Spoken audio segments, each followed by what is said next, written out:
Et bonjour, c'est Nicolas de Immobilier Compagnie, bienvenue dans cette nouvelle émission. Et dans cette émission, comme d'habitude, on est toujours sur les petits podcasts parce que je travaille sur le gros en parallèle. Et du coup, on va analyser une personne que je connais pas. Donc, c'est un TEDx qu'il a fait sur les sujets que sont l'indépendance financière. Je vais devoir couper l'introduction malheureusement parce qu'en fait, eh bien, si tu veux, au niveau du son, l'intro n'est pas, comment dirais-je, elle n'est pas audible. En tout cas, elle ne permet pas de faire, voilà, en tout cas produire un contenu intéressant. Donc, je vais couper l'intro.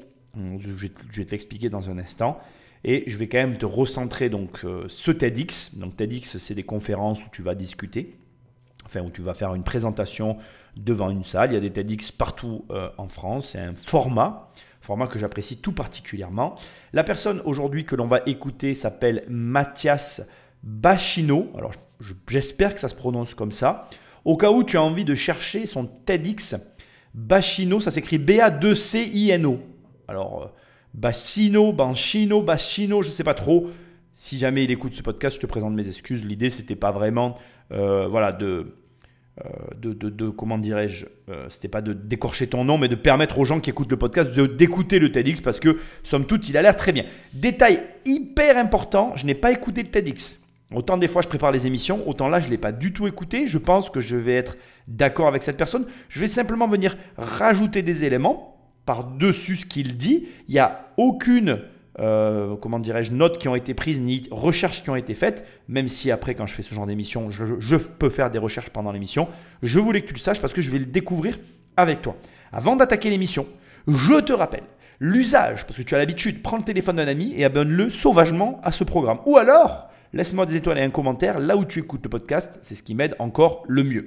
Sinon, tu vas sur immobiliercompagnie.com et il y a plusieurs possibilités. Tu cliques sur formation, il y a une formation. Tu cliques et je t'offre 300 € de réduction valable 7 jours. Donc, ne t'inscris pas si tu ne veux pas, voilà, tu vois. Sinon, tu vas perdre l'avantage de la promotion. Et ce n'est pas la peine de m'écrire, je ne peux rien faire une fois que les 7 jours sont passés. Donc voilà, formation, tu verras, c'est facile. Après, dans l'onglet livres, il y a mes livres.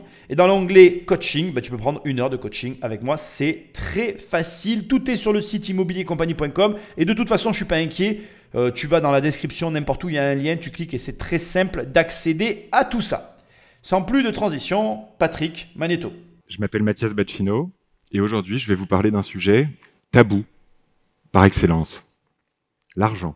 Un murmure dans la salle, j'ai presque honte en le disant. Je vais vous dire pourquoi je milite activement en faveur de l'indépendance financière pour tous et comment nous pouvons, collectivement, reprendre le pouvoir sur l'argent. Ça part d'une idée simple. Nous travaillons pour gagner de l'argent. Et si on pouvait aussi faire en sorte que notre argent travaille pour nous, tous. L'argent au service de l'homme et pas l'inverse.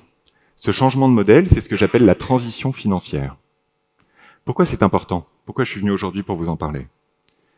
Parce que nous voyons tous, on n'a pas forcément les compétences techniques pour, mais on en a tous l'intuition, le bon sens. On voit tous les conditions macroéconomiques se dégrader de manière structurelle. Les dettes des États, massives, le vieillissement de la population, qui est une bonne nouvelle à l'échelle individuelle, mais qui met en difficulté nos solidarités, et l'argent qui dort, ou plutôt qui meurt, à petit feu, face à l'inflation qui explose. Voilà 3 moteurs d'un phénomène qui est celui de l'appauvrissement programmé de la population européenne dans les 20 ans qui viennent.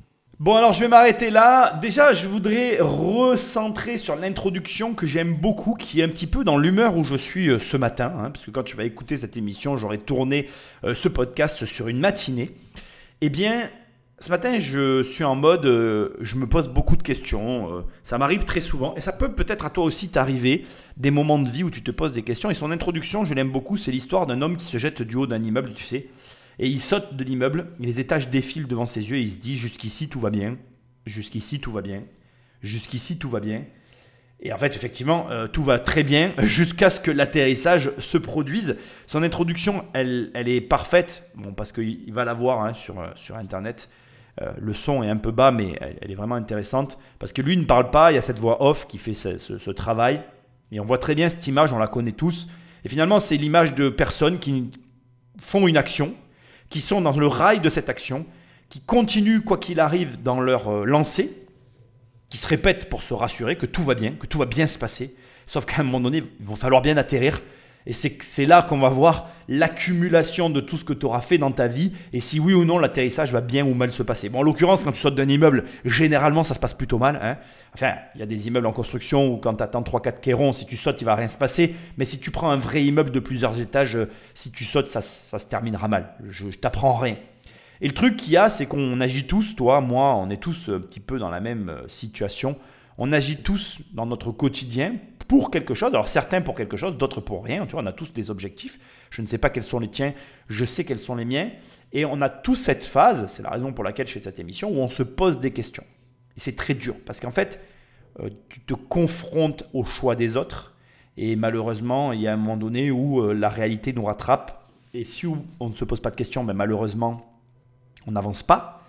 Si les questions qu'on se pose ne restent que des questions, ben malheureusement, on n'avance pas non plus. Et à un moment donné, il faut prendre des décisions parfois difficiles, des décisions parfois plus faciles. Ça va dépendre de pas mal d'éléments. Ce qu'il y a de certain dans ce que je suis en train de te dire et dans ce qu'il dit, c'est que le monde évolue autour de nous, les choses changent et que tu sois d'accord ou pas avec ça, tu vas devoir changer.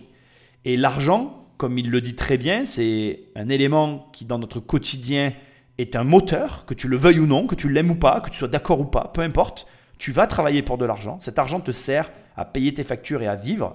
Et le rapport que tu entretiens avec l'argent, tu dois essayer déjà de le modifier, de le transformer et de le considérer dans la mesure où tu arrives à obtenir de ce rapport l'équilibre qui te convient. Alors qu'est-ce que j'essaye de te dire? Il parle de transition financière, je suis d'accord avec lui. Si tu vas travailler tous les jours et que finalement le produit de l'équation travail quotidien, vie personnelle ne te satisfait pas, quand tu vas arriver au moment de l'atterrissage, ce sera extrêmement violent. Moi, je crois, et je ne sais pas ce qu'il va dire, je crois qu'effectivement, que l'indépendance financière, qu'on y croit ou pas, qu'on soit d'accord ou pas avec les revenus passifs, le fait de mettre son argent au travail, tout ça, doit être un objectif. C'est-à-dire que pour moi, et je l'ai toujours considéré comme ça, je n'aurais jamais pu rien faire si dans ce que je faisais avec mon argent, il n'y avait pas eu une finalité. Et d'ailleurs, je pense que les personnes qui n'ont pas de projet dans leur vie sont malheureuses. Alors, je peux me tromper dans ce que je suis en train de dire, bien évidemment. Et je ne veux pas non plus sous-entendre que tu ne dois n'avoir que des projets financiers. Je dis juste que je crois personnellement que si tu n'as pas de projet dans ta vie, de grands buts, de grands objectifs à atteindre, quels qu'ils soient, et ils te regardent, pour moi, à mon avis, tu n'arriveras pas, en tout cas, à trouver cet équilibre que l'on cherche tous, qui est d'ailleurs différent pour chacun d'entre nous, mais qui nous apporte ce plaisir de vivre. Et je pense qu'il faut avoir du plaisir dans la vie. Et en tout cas, en ce qui me concerne, ça passe par des projets. Et j'aime autant les partager comme je le fais là avec des émissions et avec tout ce que je peux produire que de les mener dans les deux sens du terme. Bref, on va parler d'argent. A priori, on va être d'accord. Pour une fois, ça changera. Et je trouve très intéressant cette introduction sur le questionnement parce que vraiment, je t'alerte, mais dans ton parcours, peu importe lequel tu vas avoir, il va y avoir énormément de doutes, énormément de questions. Et c'est ta capacité à maintenir le cap quoi qu'il arrive qui t'apportera les plus grands résultats. Mais jusqu'ici, tout va bien. Le problème, ce n'est pas la chute. C'est l'atterrissage. Et l'atterrissage, si collectivement, nous ne voulons pas qu'il soit trop brutal, il va nous falloir changer. Et pour changer, il va nous falloir lutter. Lutter contre nos habitudes, nos conservatismes. Lutter aussi contre les intérêts financiers, économiques des banques, des assureurs, du système financier. Mais peut-être aussi et surtout, il va nous falloir lutter contre nos freins psychologiques, notre propre psychologie, nos propres peurs face à l'épargne, face à l'investissement et plus largement face à l'argent. Moi, je crois que le jeu en vaut la chandelle. Je crois que ça vaut le coup de lutter parce que je crois que cette question collective de la manière avec laquelle nous gérons notre argent est la question de société la plus importante à laquelle nous ayons à faire face dans les années qui viennent. Ensemble, après la protection de notre environnement. Ça, c'est important. En un mot, je crois que maîtriser aujourd'hui, être capable aujourd'hui, individuellement, de gérer notre argent et de l'investir, aujourd'hui, c'est une clé indispensable si l'on veut un monde plus juste demain. Allez, on en parle. Avant qu'on en parle, on va revenir sur ce qu'il vient de dire. Je suis d'accord avec tout et je trouve très intéressant la manière dont il l'amène, sauf un point, le fait de lutter contre les institutions financières, les banques, etc.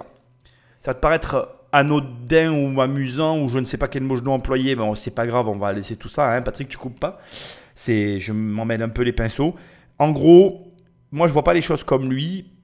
Pour moi, il y a deux manières d'aborder la problématique de l'institution financière et de la banque. Il y a ceux qui vont être contre, et je peux l'entendre. Je n'ai pas de problème avec le fait que tu sois contre les banques. Tu dises oui, c'est pas normal et tout, blablabla. Bon, très bien. Ou tu peux te dire, c'est nécessaire. En tout cas, moi, c'est ce que je pense.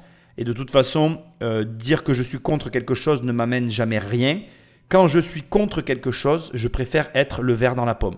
Et l'image est volontaire parce que la pomme, moi, ça m'a toujours fait penser à New York. New York, le symbole de la finance débridée. Et du coup, si tu as un ver dans la pomme, donc la grande pomme New York, et que tu captes de la valeur sans que personne ne te voit, parce que la particularité des vers dans la pomme, c'est que selon de quel côté est tournée la pomme, tu ne vois pas que la pomme, il y a un ver à l'intérieur. Et tant que tu ne vois pas que le ver est dans la pomme, le ver peut très bien se porter dans sa pomme. Et c'est ça que moi je dis. Je dis que ne cherche pas à lutter contre je ne sais qui ou je ne sais quoi. Cherche plutôt à tirer parti du mode de fonctionnement de la banque, en l'occurrence. Moi, je le dis sans aucun problème. On a tous un ami milliardaire, qui plus est, qui est OK de nous prêter de l'argent, c'est la banque. Pourquoi nous positionner contre cette institution? Aucun intérêt. Mais bref, revenons maintenant au reste sur lequel je suis d'accord et où je vais commencer par cet élément-là, la manière dont il le présente. Je trouve ça très amusant et très intéressant. Il le présente au même niveau que le besoin de changement de comportement par rapport au climat. Et c'est vrai que cette notion d'urgence et le fait de ramener ça à la dimension écologique, personnellement, je trouve la manière de faire passer le message extrêmement intéressante. Ne serait-ce que parce que, je ne sais pas ce que ça peut te faire et ça m'intéresserait d'ailleurs de le savoir. Laisse-moi un commentaire sous cette vidéo pour me dire si toi aussi tu ressens ça comme ça. Je trouve que ça fait moins violent. Moi, je parle d'argent de manière frontale et je vois bien qu'il y a des gens qui réagissent assez mal à ma manière de parler de l'argent et je le comprends complètement.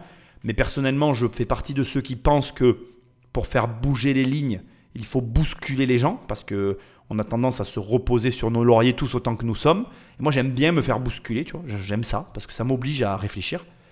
Là, je trouve que c'est fait de manière élégante tout en conservant une manière un petit peu violente de le dire parce que quand même, l'urgence climatique, même si, je l'avoue, je suis assez agacé maintenant parce que ça devient oppressant cette situation de tout le temps nous rabâcher l'urgence climatique. Je commence à en avoir ras-le-bol, mais bon bref, c'est sûrement nécessaire, mais passons. Je trouve que c'est intéressant de le mettre à ce niveau-là parce que ça te bouscule tout en faisant passer le message de manière douce. C'est paradoxal, mais c'est ce que je ressens. Et alors ce que je partage complètement avec lui, c'est cette notion d'argent mort qui décrépite sur tes comptes. Alors, il faut aller plus loin que ça, je pense qu'il va l'expliquer, mais c'est pas vraiment le problème, c'est pas vraiment que l'argent meurt sur tes comptes. Le problème, c'est que l'argent qui est sur tes comptes, en fait, ne va pas te donner la valeur que tu en attends. Mais c'est dû à un manque, comme il le dit, de connaissances personnelles. Et aussi, je suis d'accord avec lui, tu luttes contre ta propre psychologie. Et c'est tout le sujet, en fait. Je vais finir là-dessus parce que pour moi, c'est vraiment tout le sujet. Le sujet, c'est qu'aujourd'hui, ton pire ennemi en matière financière, c'est toi. Ta pire possibilité de faire des erreurs financières, c'est toujours toi. Et le fait que tu n'arrives pas à générer plus d'argent, que tu n'arrives pas à évoluer financièrement ou que tu n'arrives même pas à obtenir le 10e de ce que tu espères financièrement, c'est toujours de ta faute. Et c'est très embêtant parce que je ne sais même pas quelle est la solution. Moi, je suis toujours tenté de dire, lis des livres, parce que moi j'écris des livres, c'est facile, on vend tous notre soupe, façon de parler, mais c'est ce que je pense. On vend tous ce qu'on a à vendre. Moi, je te dis tout le temps de lire des livres parce que moi, les livres, ça m'impacte et ça me permet de changer. Donc, lis des livres, suis des formations, fais des coachings, fais des choses. Fais des choses pour évoluer parce que moi, je crois que c'est en faisant des choses qu'on arrive à des résultats. Moi, j'essaye de faire des choses régulièrement. Je regarde les résultats que ça m'amène. Et quand je ne suis pas content, je refais de nouvelles choses. Ça me coûte de l'argent, je gagne de l'argent, je perds de l'argent. C'est compliqué, c'est ton rapport à l'argent qui est en jeu. Tout ce que je peux te dire, c'est que si tu ne fais rien, il ne se passera rien. Et oui, ça va te coûter. Donc, fais en fonction de tes moyens. C'est pour ça que moi, je suis vraiment, on va dire, un grand défenseur du livre. Parce que le livre, pour moi, le rapport prix-impact dans la vie, c'est ce qu'il y a de plus cohérent. Tu veux dire, tu peux ne pas avoir d'argent et tu peux t'acheter un livre et c'est ce qui va le plus t'impacter. Maintenant, fais un peu ce que tu as envie, mais fais des choses. En tout cas, fais des choses différentes. Financièrement, j'entends. Et je pense qu'il va l'expliquer. Et c'est pas difficile de faire autre chose que d'épargner. C'est mon avis, mais l'épargne, c'est la pire des décisions financières. Si tu épargnes, tu es mort. Alors pourquoi je me suis intéressé à la question de l'argent, au point d'en faire ma vie professionnelle? C'est vrai que c'est une question qu'on peut se poser. Et je suis issu d'une famille, comme certainement beaucoup d'entre vous, une famille populaire, une famille immigrée, une famille qui a tout construit à partir de rien, comme énormément d'entre nous, qui a beaucoup travaillé. Certaines générations ont eu 2 jobs pour pouvoir payer les études des enfants. D'autres ont contracté des crédits, parfois trop. Au travers de mon histoire familiale, j'ai aussi connu le surendettement, les huissiers. Quand j'étais étudiant, comme beaucoup d'entre nous, j'ai contracté un crédit, sans apport. Et là, il s'est passé quelque chose d'important. J'ai eu peur. J'ai eu peur de reproduire. J'ai eu peur de ne pas réussir à m'en extraire. J'ai eu peur de manquer, peur de l'argent. Manque de contrôle. C'est fou quand on y pense, l'impact que cette peur de l'argent a eu dans ma vie, puisque j'en ai même décidé d'en faire mon métier, de travailler dans le secteur financier, probablement pour m'en protéger. Et puis le secteur financier, plus je l'ai découvert, plus je l'ai quitté. Et aujourd'hui, j'essaye de le transformer. Je suis plutôt satisfait du témoignage parce que je pense que c'est une réalité qui touche bien plus de personnes que ce que l'on veut bien l'imaginer, le croire ou le penser. Et je pense personnellement que d'entendre ça, si tu fais partie de ceux qui ont peur de l'argent, c'est bon parce que tu te rends compte que tu n'es pas le seul. Mais généralement, je te rassure, dans tous nos travers, on n'est jamais seul. Donc je pense qu'on partage tous des défaillances communes. Je veux quand même te dire une chose que je pense importante. On a tous peur de l'argent, à différents niveaux, à différentes échelles. Et en fait, on agit tous en fonction de nos situations respectives. Mais ces situations respectives, elles impliquent pour tout un chacun, finalement, des réactions qui nous amènent souvent, malheureusement, sur les mêmes schémas. Parce que, par exemple, et c'est ce qu'il va après nous expliquer, les Français ont tendance de manière massive à épargner parce qu'ils pensent à tort que l'épargne est la solution, la réponse, le meilleur moyen de faire face aux problèmes éventuels quotidiens qu'ils rencontrent. Sauf que l'épargne, c'est la pire des décisions financières que tu puisses prendre. Il le dit, j'ai fait un crédit sans avoir d'argent. C'est pas grave de faire un crédit et de ne pas avoir d'argent. Et tu vois, regarde, ça m'embête parce que, encore une fois, je n'ai pas écouté l'émission, mais là, il vient de passer sa vie en quelques secondes sans prendre le temps d'expliquer les problèmes en fait. Tu dois faire des crédits. Le problème là, sans le vouloir, il véhicule une mauvaise image en disant « j'ai fait un crédit sans argent, du coup j'ai eu peur, du coup… » Non mais attends, c'est très bien de faire des crédits en fait. C'est à quoi t'a servi ce crédit? Et je te le dis, il l'a dit, on le voit déjà, il a fait un crédit étudiant. Et il a fait un crédit étudiant pour se payer des études. Parce qu'on en est venu à un point où aujourd'hui, le diplôme et la situation professionnelle rattachée à un CDI ont plus de valeur que l'argent. Par exemple, regarde, c'est hallucinant ce que je m'apprête à te dire. Mais un mec comme moi, qui produit ce qu'il produit, qui essaye de démocratiser une forme de liberté financière, puisque je pense qu'on parle de la même chose. Ce gars-là, il va sûrement avoir un master en finance, il va être sans doute, je ne sais pas, je ne le connais pas, je n'ai pas fait de recherche sur lui, je n'ai pas envie d'en faire. Bon, comme ça, il me contactera et puis on pourra peut-être faire une émission ensemble, avec grand plaisir d'ailleurs. Je lance la perche. Si tu le connais ou que tu peux partager cette émission à son réseau pour que ça remonte jusqu'à moi, ben, avec grand plaisir. Et ce gars-là, il a peut-être des connaissances élargies et avancées dans la finance, mais malheureusement, pour moi, c'est lui qu'on va écouter parce qu'il aura aux yeux de la société les attributs qu'on attend de sa personne pour amener du conseil sur les matières financières, sauf que la réalité, il est en train de la donner, ses comptes sont chaotiques. Alors, il a dû changer, je pense, entre-temps, heureusement pour lui d'ailleurs, mais il a connu une période où ses comptes ont été chaotiques. Alors que moi, qui n'ai aucun cursus académique, aucun élément en lien avec la société à t'amener, à te prouver, à te donner pour te dire « Hé, regarde, j'ai ce diplôme et j'ai ce CDI qui justifie que… » Eh bien, je vais tout de suite perdre de ma, de ma crédibilité perçue parce qu'il me manque ces éléments-là, alors que c'est complètement faux. On apprend la plupart du temps à nos enfants, on leur dit trouve un métier et un CDI et tout se passera bien dans ta vie avec un bon diplôme.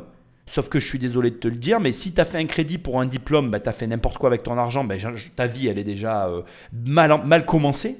Si ce diplôme derrière, pour je ne sais quelle raison, ne te convient pas, ben, tu es spécialisé, donc ta reconversion elle sera douloureuse. Et attends, c'est pas fini. Tu vas avoir un CDI, mais tu vas être enchaîné à une activité avec laquelle, pour peu que tu aies fait des mauvais choix financiers, parce que là non plus, tu n'auras pas été préparé, armé, formé, eh ben, tu te retrouveras finalement dans une prison que tu te seras toi-même construit en fait. Et c'est le cas d'énormément de personnes, et c'est peut-être ton cas. Et libre à toi, encore une fois, de ne pas me croire, de ne pas croire qu'il y ait une autre possibilité de manière de fonctionner. Parce que c'est ça le pire. C'est que souvent, quand on est dans ces situations-là, on se convainc que notre situation, elle est la seule possible. On ne veut pas entendre les autres manières de fonctionner. Et c'est pour ça que j'aime bien cette émission, parce que comme je te disais tout à l'heure, il faut que tu te bouscules, que tu sois bousculé par des personnes comme moi, j'espère, pour te rendre compte qu'en fait, il est possible de faire autrement. Et que même si tu as fait ces mauvais choix, eh bien, tu vas devoir travailler pour résorber les problèmes que tu as générés toi-même. Mais une fois que tu les auras résorbés, si tu prends les bonnes décisions par rapport à l'allusion qu'il a fait au début de son intervention, bien, effectivement, tout va bien jusque-là. Mais l'atterrissage se passera bien parce que tu auras pris les bonnes décisions. Et moi, ce que je veux te préciser ici et que je trouve dommage qu'il n'ait pas pris le temps de préciser, c'est qu'encore une fois, le crédit n'est pas problématique. C'est à quoi tu affectes ce crédit qui est problématique. Et cette affectation, elle ne dépend que de tes choix à toi. Tu es le seul responsable. Ça n'est pas la banque qui t'a dit d'affecter ce crédit à ce diplôme. Parce que malheureusement, je ne devrais pas te le dire et je ne t'incite pas à le faire, mais les crédits étudiants, une fois que tu les as obtenus, peuvent être affectés à autre chose que ce à quoi ils sont prédestinés. Tu as plein de possibilités en fait. Le tout, c'est de comprendre que premièrement, tu n'es pas préparé. 80% d'entre nous ne sont pas préparés. Quand je vois tout ce que j'apprends encore aujourd'hui, et tout ce qui me reste encore à savoir et à apprendre et à découvrir, je me dis que je suis très, très, très, très loin du compte. Et quand je vois où sont les autres derrière, parce que j'ai des potes avec qui je parle, et quand je vois leur mode de fonctionnement, etc., j'arrive à en sortir certains parce que je mets beaucoup d'efforts à ça. Mais de toi à moi, c'est très difficile. Le moule, il est bien présent et bien perpétué de génération en génération. Et le pire, c'est que tu peux toi aussi perpétuer ce moule à tes enfants. Je ne te le souhaite pas. Alors, le problème, c'est pas que j'ai eu peur. Le problème, c'est que je ne suis pas le seul. Aujourd'hui, plus de la moitié des Européens ont peur dans leur trip, ont peur. C'est un mot fort, on va en parler tout à l'heure, mais ont peur pour leur avenir financier. Plus de la moitié des Européens. Comment peut-on l'accepter? En même temps, on les comprend. Parce que quand on prend un peu de recul, qu'on dézoome, et qu'on regarde objectivement les conditions socio-économiques dans lesquelles nous sommes, collectivement, qu'est-ce qu'on voit? On voit que les placements préférés des Français, le livret A, le fonds en euros, l'assurance vie, font perdre de l'argent aux gens tous les mois. Parce que l'inflation est de retour. En 2021, en un an, dans un seul pays européen, la France, nous avons brûlé sur les comptes courants les livrets A collectivement, et c'est plutôt les classes moyennes et les classes populaires, 45 milliards d'euros face à l'inflation. Je ne sais pas pour vous, mais moi, il me semble que c'est un gaspillage qu'on ne peut plus se permettre. Mais qui s'en occupe? Deuxième phénomène qu'on observe, c'est que ce phénomène est pan-européen. 85% de l'épargne des Européens est investie sur des produits qui ne rapportent rien. C'est-à-dire que l'argent ne dort pas, il meurt petit à petit. On voit aussi que 10 à 15% de la population européenne a reçu une éducation financière par la famille, principalement les catégories aisées. C'est un vrai déterminisme social. Encore aujourd'hui, en 2022. Ça doit changer. Mais qui s'en occupe? Tout ça nous mène à un constat qui est celui de la baisse probable, à partir de 2040, mais très significative, des pensions de retraite. Une perte de 40% de pouvoir d'achat pour les futurs retraités à partir de 2040. Et qui s'en occupe? Alors si personne ne s'en occupe, le problème, ce ne sera pas la chute, ce sera l'atterrissage. Et l'atterrissage, ce sera que les grands-parents de demain ne pourront plus aider financièrement leurs enfants et leurs petits-enfants. Ah tiens, je m'attendais pas à ça. Alors là, la fin, elle est excellente parce qu'on va en parler. Juste avant, on va revenir sur tout ce qu'il a dit avant. D'abord, le fait que l'argent soit brûlé. Alors, je pense que c'est plus compliqué que ce qu'il est en train de dire. Je trouve très malin la manière de faire que d'essayer de te culpabiliser en te sous-entendant que finalement, avec tes comportements financiers irrationnels, tu n'es pas, en tout cas moi je le ressens comme ça, toujours pareil, ce sont mes analyses, tu n'es pas si éloigné de nos hommes politiques. C'est vrai que vu comme ça, on a les dirigeants qu'on mérite et que les dirigeants que nous avons actuellement, qui sont complètement détachés des problèmes de l'argent, ne sont finalement que le reflet des personnes qui occupent ce pays, qui eux aussi sont complètement détachés des problèmes financiers. Mais peut-être que ce qu'il est en train de dire, tout est lié. Et je ne l'avais jamais vu comme ça et je trouve ça très intéressant parce que actuellement, ce que moi je ressens et je vis sur le marché de l'immobilier, c'est l'aide justement des générations d'avant, le bénéfice de l'accumulation, le bénéfice de l'accumulation de patrimoine sur les générations actuelles. Je vais te le dire autrement et tu vas comprendre pourquoi le marché immobilier résiste aussi bien actuellement à la hausse des taux. Parce que moi, je suis toujours hyper surpris de voir même des jeunes qui arrivent. Ah, j'ai tant d'apports. Moi, dans ma tête, je me dis, mais d'où sort cet argent? Et ils le disent naturellement. Ah oui, mais mes parents, ils ont vendu un appart, ils m'ont donné l'argent. Ben oui, c'est sûr que dit comme ça, tant mieux, je suis content pour eux. Mais cette notion d'entraide qui aujourd'hui permet à notre système de fonctionner, qui peut peut-être disparaître comme il est en train de le sous-entendre. 2040, je le trouve très conservateur. Moi, je n'irai pas jusque-là. Moi, 2040, pour moi, on n'y arrivera pas, tu vois. La situation financière actuelle de la France, la réalité économique et surtout la réalité des pensions que je peux entendre autour de moi, elle est relativement violente. Hein. Et je n'ai pas honte de le dire, à commencer par la pension de retraite de ma mère. Moi, tu le sais, tu n'entends que moi, tu ne vois que moi, mais je travaille avec ma mère, je soutiens ma mère financièrement et je peux te dire que ma mère, je sais le montant de la retraite qu'elle va avoir, on est en dessous des 1 000 euros. Si on n'a pas nos revenus locatifs pour compenser sa retraite, elle ne peut pas vivre. Elle ne peut tout simplement pas vivre. Elle n'a pas de choix de vie.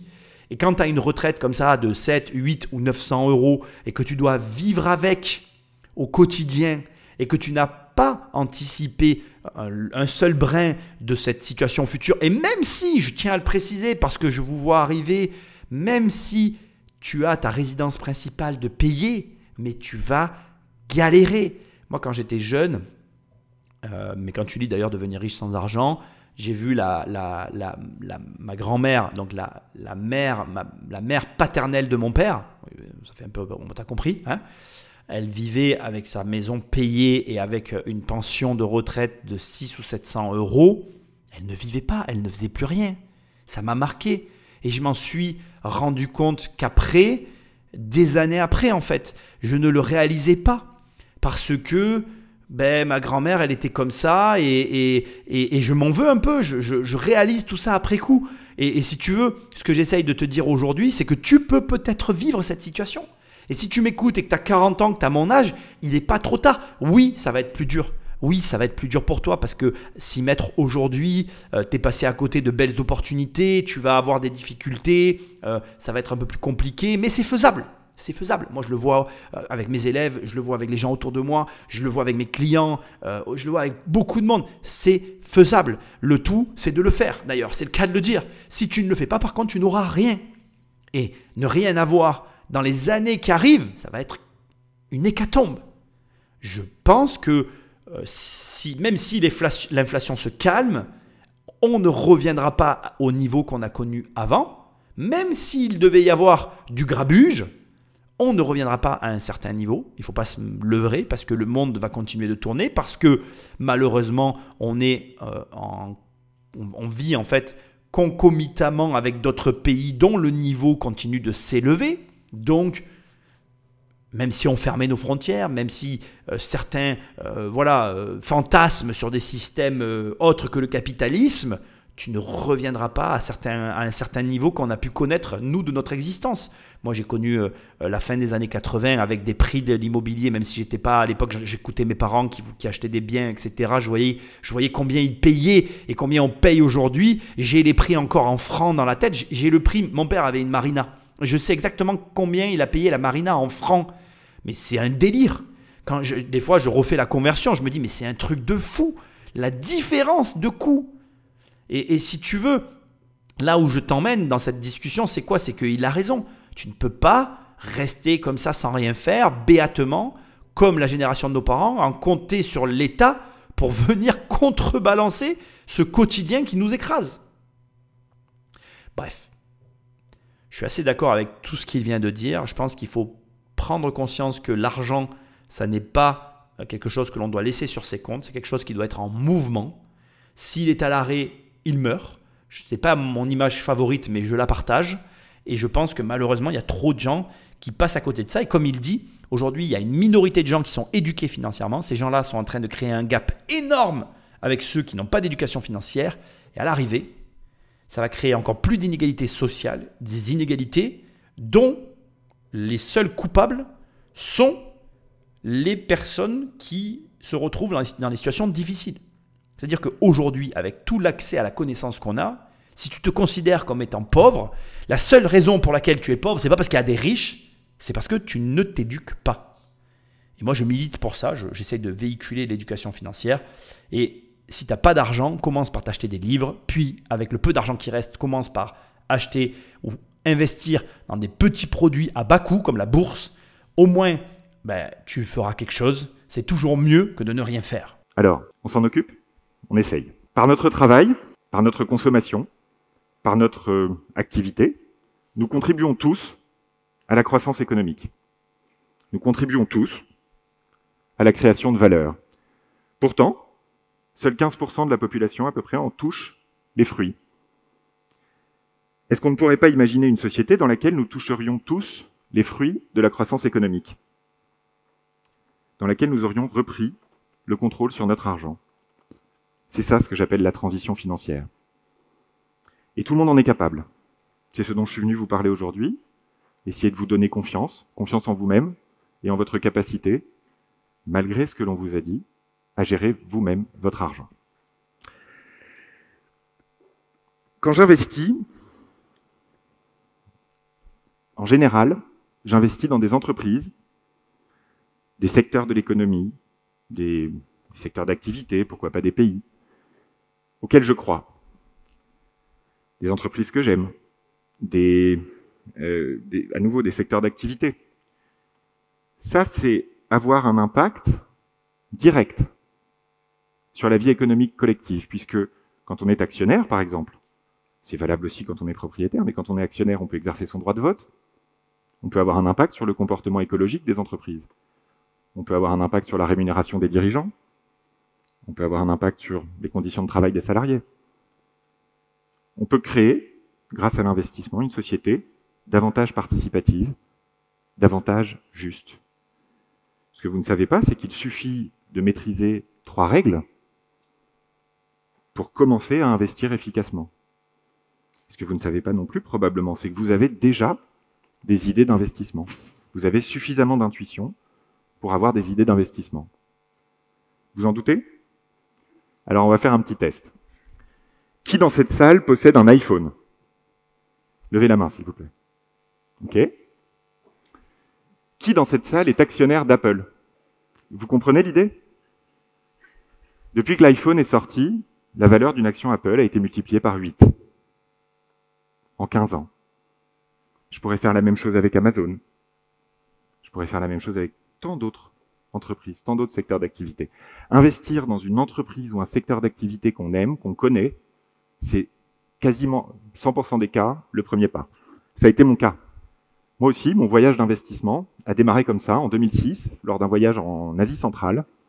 J'étais pas en vélo, mais néanmoins au Kyrgyzstan, et j'ai découvert à cette occasion l'importance vitale de l'eau et des entreprises qui s'occupent du secteur de l'eau. Alors j'ai commencé à investir dans ce secteur. Aujourd'hui, c'est possible d'investir dans un secteur d'activité directement par ce qu'on appelle les ETF. Les ETF, tout simplement, ce sont des paniers d'actions qui rassemblent toutes les actions d'un secteur d'activité. Ça facilite la diversification. Moi, j'ai commencé comme ça. Vous aussi, vous pouvez commencer comme ça.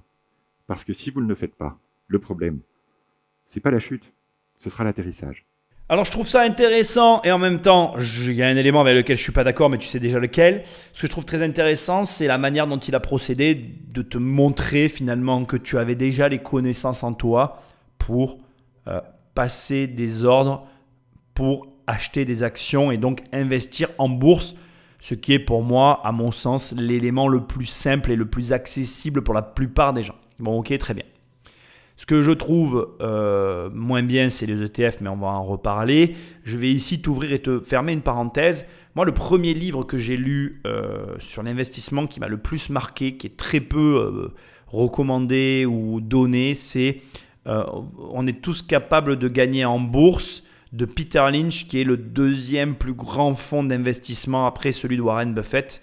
Alors, je peux m'écorcher le nom, mais bon, bref, tu tapes Peter Lynch, L-Y-N-C-H, et tu trouveras son livre. Je t'invite vraiment à le lire.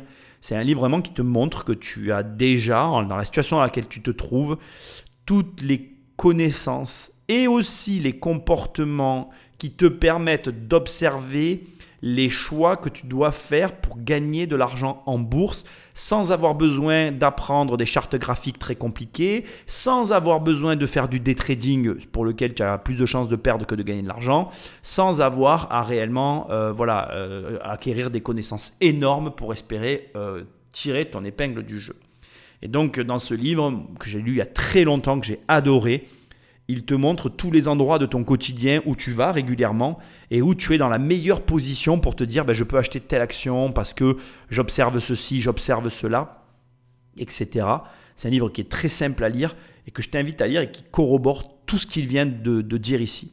Pour les ETF, moi j'ai un autre avis là-dessus. Je ne suis pas très branché ETF pour la simple et bonne raison que c'est un outil financier qui regroupe et tu passes par des intermédiaires. Et l'intermédiation dans toute forme d'investissement, plus elle est présente, moins tu as d'argent. C'est normal, il faut payer les gens qui travaillent. Moi, je n'ai pas de problème avec ça. Je paye des intermédiaires, mais je fais en sorte d'éliminer souvent le plus d'intermédiaires possible parce que moins il y a d'intermédiaires, plus je suis en direct, plus je gagne d'argent. Et tu remarqueras qu'un mec comme Warren Buffett travaille en direct. Il faut quand même le savoir. Des deux côtés. Ce qu'il faut savoir avec Warren, c'est qu'il n'avait pas forcément des moyens énormes. D'un côté, il a levé de l'argent auprès d'investisseurs qui lui ont confié, alors avec un ticket d'entrée assez élevé, mais qui lui ont confié de l'argent. Et de l'autre côté, il a acheté des parts de société en direct. Il n'y avait pas de broker entre lui et la société. Donc ça, c'est important que tu le notes aussi. Moi, les ETF, je n'ai peut-être pas raison sur ce sujet-là parce qu'il y a énormément de gens qui utilisent les ETF, qui placent leur argent dans les ETF, que je connais et même que je peux valider sur le fait que tu puisses travailler avec, qui gagnent leur vie avec les ETF, et tant mieux pour eux et je suis très content pour eux. Mais c'est vraiment quelque chose qui ne m'emballe pas, qui ne me plaît pas parce que l'ETF, ça reste maîtrisé par une institution financière et de nature, je ne sais pas ce que font les institutions financières. Bon voilà, après il a complètement raison, il investit dans les éléments qu'il connaît, il te précise aussi qu'en voyageant, il a observé des choses qui l'ont permis de prendre des positions d'investisseur, c'est totalement vrai. Et c'est en fait, tu te rends compte, investisseur, c'est un état d'esprit. Et tu dois petit à petit adopter ce comportement. Et je pense que tu en es capable. Il suffit de 3 règles. Alors, on va parler de ces règles très simplement. Il y a 3 règles à connaître. Vous avez tous le permis de conduire. Vous savez, si on pense qu'on n'a pas les compétences pour investir, je vais vous poser quelques questions. En tant qu'hommes et femmes, en tant que participants à la société, on a le droit de voter. On a le droit de construire des entreprises. On a même construit des fusées. On a le droit de faire des enfants et de les élever. On a le permis de conduire. On a de l'éducation civique. On a de l'éducation sportive. Ce qu'on n'a pas, c'est de l'éducation financière. C'est pour ça que je suis là, parce que ces 3 règles, tout le monde aurait dû les apprendre à l'école. L'enjeu, c'est de créer une génération de citoyens investisseurs capables de nous aider collectivement à nous propulser dans le monde de demain. Alors, la première règle, c'est d'investir à long terme et d'investir le plus tôt possible. Pourquoi ? Parce que investir, ça n'est pas spéculer. La spéculation, c'est essayer d'acheter au plus bas pour vendre au plus haut et de générer le plus vite possible, le plus fort rendement. On appelle ça aussi du trading.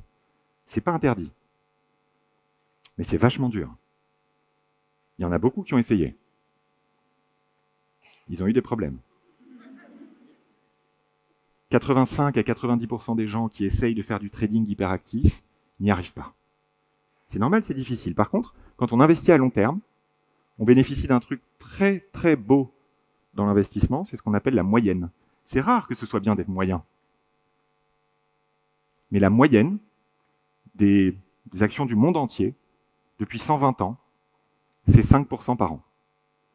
Le CAC 40, que vous connaissez tous, depuis sa création, en moyenne, c'est 7% par an. C'est pour ça qu'on investit à long terme, pour bénéficier de la moyenne. Et pourquoi on commence à investir tôt dans la vie ? Parce qu'on n'a pas beaucoup d'argent en général quand on est jeune. Eh bien, même si on n'a pas beaucoup d'argent, ça vaut le coup de commencer. Pourquoi ? C'est mathématique. C'est très simple. Prenez 2 personnes, une personne qui commence à investir à 20 ans et une personne qui commence à investir à 30 ans. La même somme tous les mois. À 60 ans, celui qui a commencé à 20 ans a 2 fois plus. Ça s'appelle les intérêts composés, c'est l'effet boule de neige, et ça, je pense que vous allez aller regarder ce soir ce que c'est. La deuxième règle, qui est indispensable pour commencer à investir, toujours dans cette logique de permis d'investir que vous êtes en train de passer, il faut investir de manière diversifiée. On ne met pas tous ses œufs dans le même panier. Et j'ai pas fait Polytechnique pour vous dire ça. C'est du bon sens, vous le ressentez tous. La bonne nouvelle, c'est qu'aujourd'hui, c'est plus facile de le faire. Il est plus nécessaire d'aller acheter 1, 2, 3, puis plusieurs biens, etc. On peut le faire de manière beaucoup plus simple. Énormément de véhicules ont été créés pour ça.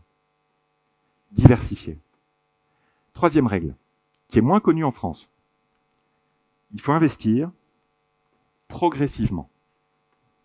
Ça n'est jamais le bon moment pour tout investir. C'est toujours le bon moment pour commencer à investir. Parce que investir, ça n'est pas spéculer. Quand on veut tout mettre, c'est qu'on essaye de spéculer, qu'on essaye d'acheter au plus bas pour vendre au plus haut. Investir progressivement, un petit peu tous les mois, ça permet tout simplement de diviser par 3 le risque que l'on prend. Et ça permet aussi de multiplier par 2 sa probabilité, sa chance de gagner de l'argent à 20 ans de manière significative. Donc investir de manière long-termiste, investir de manière diversifiée, investir progressivement, le plus jeune possible. Ça fonctionne. Et c'est pas moi qui le dis. C'est les économistes, c'est les mathématiciens. Statistiquement, ça fonctionne. Donc, 4e règle, pour vous aider à vous tenir aux 3 premières, je vais faire un éloge de la passivité. Ne regardez pas vos investissements plus d'une fois par an. Ça vous évitera de répondre à vos biais psychologiques. Ça vous évitera de prendre des mauvaises décisions. Et ça vous évitera de trahir vos convictions. Puisque si vous avez investi, c'est que vous aviez une conviction. Alors résumons. En 1, il a parlé des intérêts composés.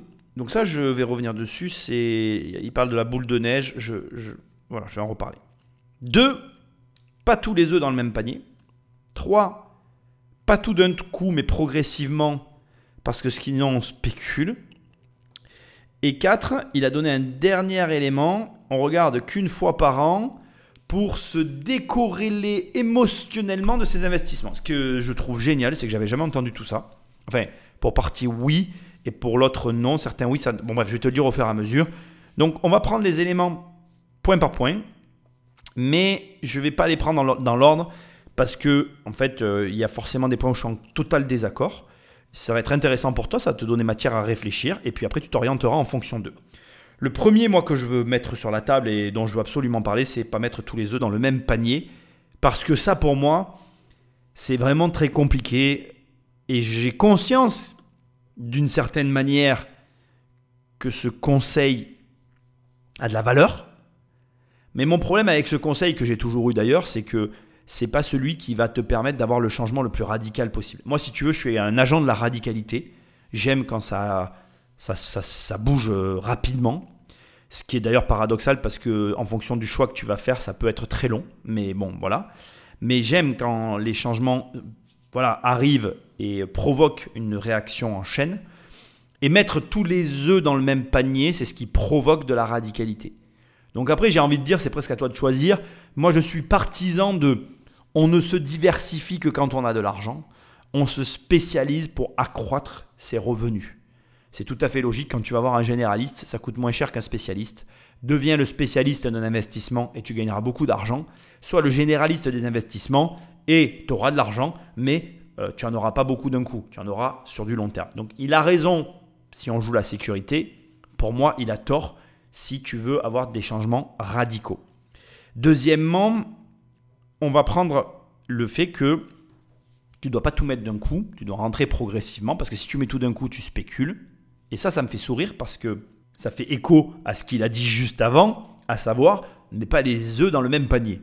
Moi, là aussi, je suis très radical. Je peux tout mettre sur une opération, quitte à me mettre à poil, mais parce que je veux que l'opération, elle génère tellement finalement de changements immédiats, et je veux tellement les récolter immédiatement, les changements, que finalement, je fais ce choix.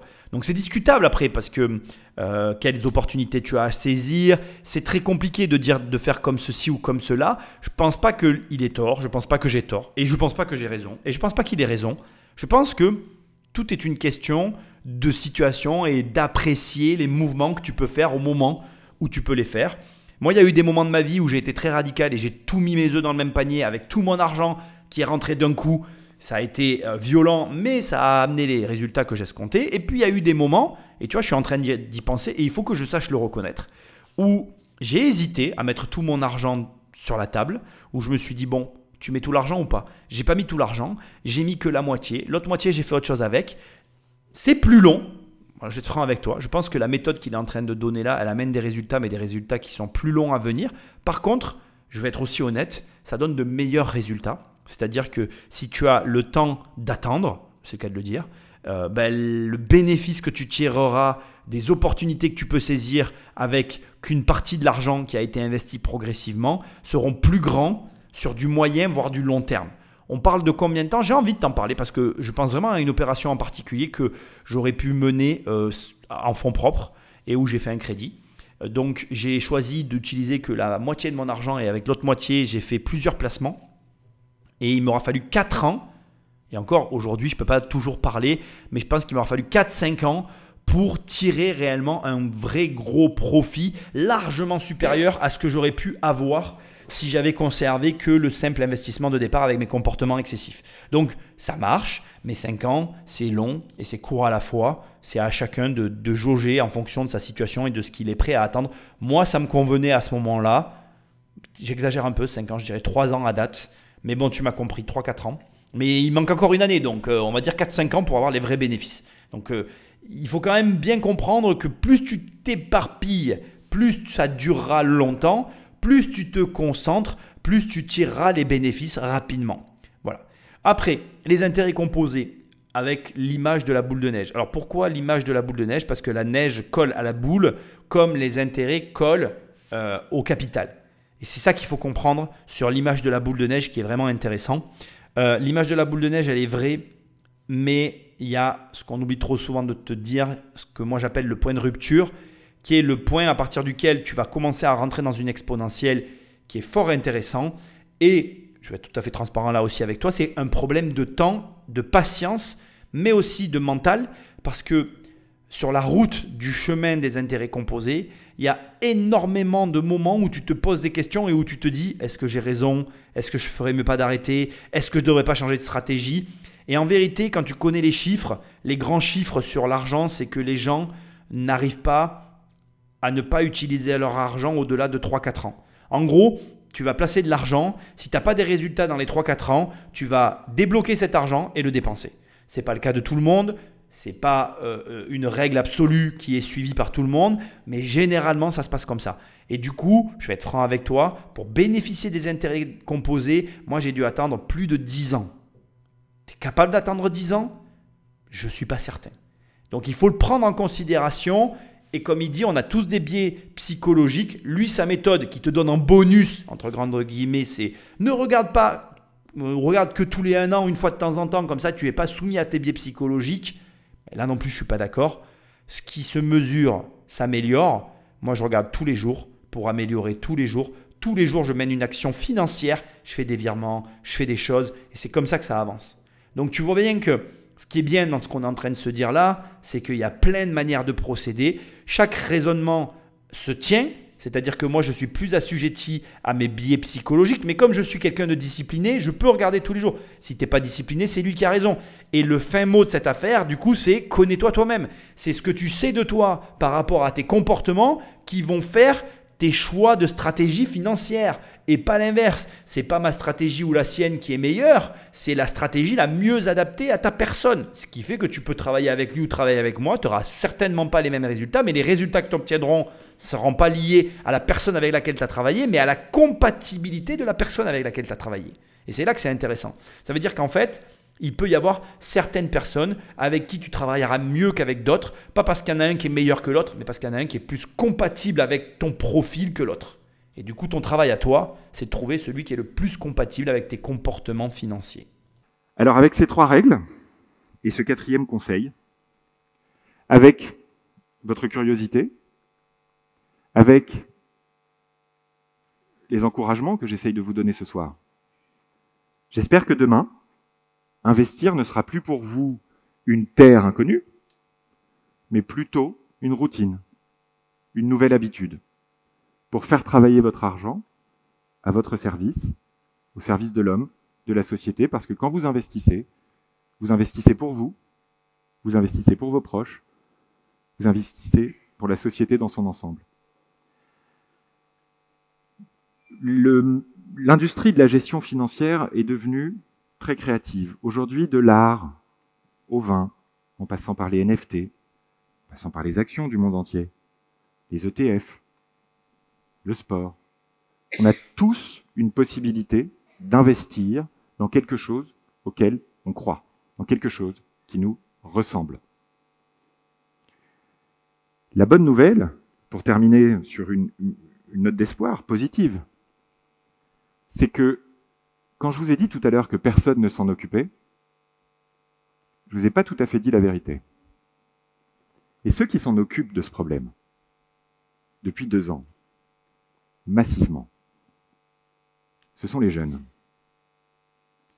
Avec l'arrivée des cryptos, avec la pandémie de coronavirus, la jeunesse s'est intéressée à l'investissement et s'est forgée, entre autres sur les réseaux sociaux, grâce aux créateurs de contenu, une solide culture financière. C'est la première fois que des centaines de milliers de jeunes se mettent à investir. Et contrairement à ce que peuvent refléter les médias, ces jeunes ne spéculent pas.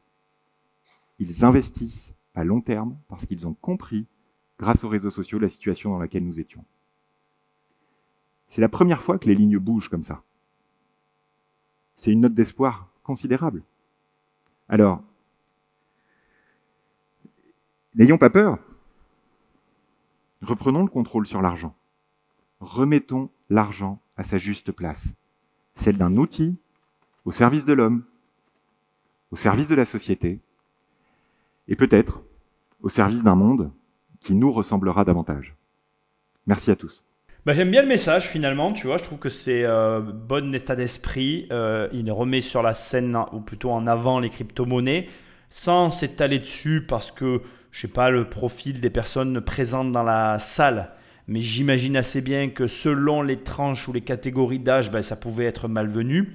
Et je suis très agréablement surpris des propos qu'il emploie par rapport aux créateurs de contenu dont moi je fais partie. Et je valide ces propos complètement parce que je pense que même si on n'aime pas pour partie certains d'entre nous, je pense que le bénéfice global que cela peut engendrer est largement bien supérieur aux problèmes que cela génère en contrepartie, parce que dans toute situation, il y a des plus et il y a des moins. Et je sais bien que certains n'aiment pas les personnes qui proposent des conseils sur Internet, mais moi je trouve que c'est quand même bien au global. Ce n'est pas des métiers faciles, mais c'est super agréable en tout cas de voir que ça incite des jeunes, comme il le dit, à passer à l'action sur de l'investissement long terme, à comprendre une certaine mécanique financière et à faire en sorte que finalement il y ait un changement, un renouveau dans ce monde de la finance. Et somme toute, pour moi en tout cas, je trouve ça aussi très très positif parce que je crois qu'on ne peut pas comme ça éternellement continuer à se comporter de la même manière avec son argent. J'ai rien contre l'épargne, même si je trouve que c'est un gâchis monumental comme il l'a dit tout à l'heure. Mais l'épargne, c'est le plus grand des fléaux, notamment pour la France. C'est de l'argent qui ne circule pas et c'est de l'argent qui ne bénéficie à personne. Bon, voilà. Après, comme moi je l'ai dit tout à l'heure et je reste convaincu de ces mots-là, chaque conseiller va avoir sa manière de fonctionner. Chaque manière de fonctionner n'est pas adaptée à chaque personnalité. C'est à la personne qui est en recherche, en quête de conseils, de se connaître suffisamment pour faire la part des choses et avoir la capacité finalement de s'orienter entre ceux qui correspondent à ses attentes et ceux qui ne correspondent pas, alors pas qu'à ses attentes d'ailleurs, à son profil. Parce qu'encore une fois, voilà, ce qui est important d'évaluer finalement, c'est ce qu'on attend des investissements que l'on mène. Parce qu'on a tous des attentes différentes vis-à-vis de l'investissement immobilier. Immobilier, lapsus complet, c'est sorti tout seul. Tu n'es pas obligé d'investir dans l'immobilier comme il le dit d'ailleurs, il y a tellement de choses. Donc déjà, quand tu veux investir, c'est la première question que tu dois te poser. Moi, je te conseille sur l'immobilier. Et d'ailleurs, c'est marrant, tu vois, parce que je pense que je vais faire une vidéo sur le sujet. Je suis tombé sur une pub la dernière fois où le mec dit qu'est-ce qui est le plus rentable entre l'immobilier et la bourse? La bourse, évidemment. Et en fait, c'est pas aussi simple que ce qu'il a dit. La bourse est le plus rentable, mais tu dois commencer par l'immobilier. Parce qu'en fait, le levier que tu peux actionner au travers de l'immobilier qui peut impliquer derrière des retombées financières en bourse est 100 fois plus puissant dans cet ordre que dans l'autre. Mais bon, bref. Après, on s'en fout, personne n'a raison, personne n'a tort, comme j'aime à le dire. Chacun a ses propres stratégies. Pour moi, l'immobilier, tu sais, je vais pas te vendre ma soupe, tu la connais déjà. L'effet de levier, la détention indirecte, l'action que tu peux mener sur le projet font que tu ne pourras jamais obtenir autant, en mon sens, qu'avec de l'immobilier si tu as acquis un savoir-faire. On est bien d'accord. La condition sine qua non pour que se réalise le gain auquel je fais référence, c'est la compétence. Tu n'as pas la compétence, tu n'auras pas le gain. Tu passeras à côté du projet. Tu as la compétence, tu auras le gain. Et dans ces cas-là, tu ne verras pas du tout la chose sous le même angle. Voilà. Donc, c'est aussi simple que ça. Mais c'est valable pour tout, en fait. Et c'est ce qu'il a voulu dire.